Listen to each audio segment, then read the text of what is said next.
به نام یاد خدا. روزتان بخیر، امیدوارم که خوب صحتمند باشین. خب امروز میخوام در ارتباط به تفاوت میان شریان ها و واریدها صحبت داشته باشم. که شریان با وارید چی تفاوت در وجود ما داره، حال میرم روش صحبت می‌کنیم.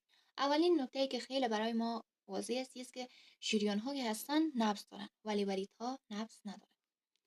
دومین نکته ای که شریان ها که هستن امی خون را انتقال میده از قلب به تمام ارگان های بدن خون را میرسن، ولی واریدها که هستن خون را از تمام ارگان های بدن گرفته به سوی قلب انتقال میدن. و در رنگ شریان ها که هستن سرخ روشنتر هستن، ولی رنگ واریدها که هستن تاریک‌تر هستن، چون شریان ها که هستن خون پیور یا خالص را از قلب بر تمام اعضای وجود میرسانن، ولی رگ ها که هستن یا واریدهای ما که هستن خون را از تمام قسمت های بدن میگیره بالاخره به قلب میره تا قلب خون تصفیه شده برای ما دوباره توسط شریان ها انتقال بده.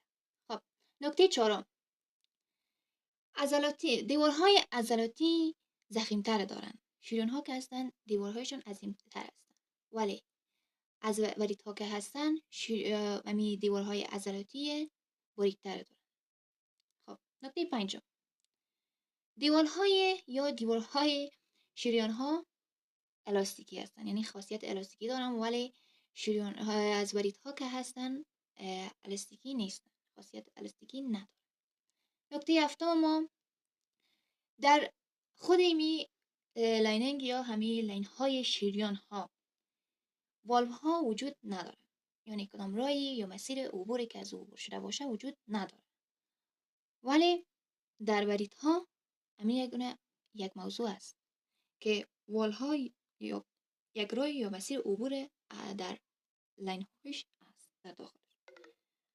و نکته هشتمی است که اینا میتونن که از زمین خونریزی جلوگیری کنن. شریان ها میتونن که دایلت بسازن یا هم ممی کنترل کنن از جلوگیری از خونریزی، یعنی در شریان ها خونریزی رخ نمیده و از دیگه قسمت های بدن اگر خونریزی وجود پیدا میکنن اونو رو میتونه که تحت کنترل خودش.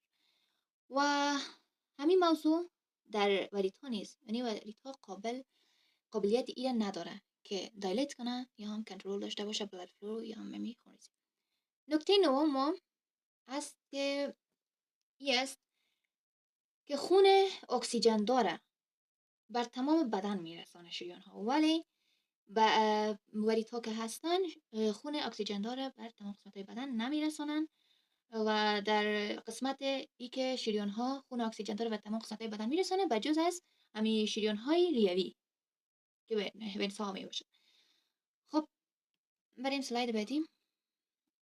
و همچنان شریان ها موقعیتشون عمیق‌تر است، ولی از واریدها که هستن سطحی است. واریدهای ما سطحی است و نزدیک به جلد می باشد. این هم بود تفاوت میان واریدها و شریان ها. امید که مفید تمام شده باشد. تا ویدیو بعدی، الله حافظ و نگهدار.